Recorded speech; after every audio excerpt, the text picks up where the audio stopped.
finished it while we was all asleep. Good riddance.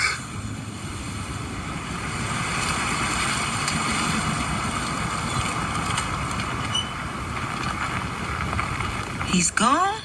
Well, we wouldn't want him to miss that race of his.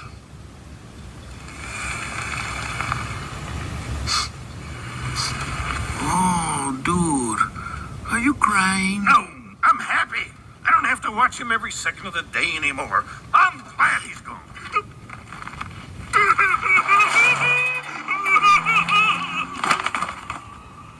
What's wrong with Red?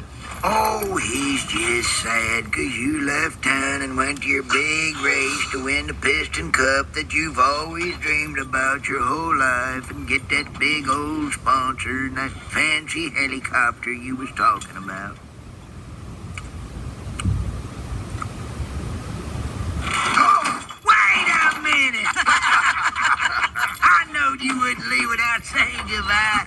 What are you doing here, son? You're gonna miss your race. Don't worry. I'll give you a police escort and we'll make up the time. Thank you, Sheriff. Well, you know, I can't go just yet. Why not?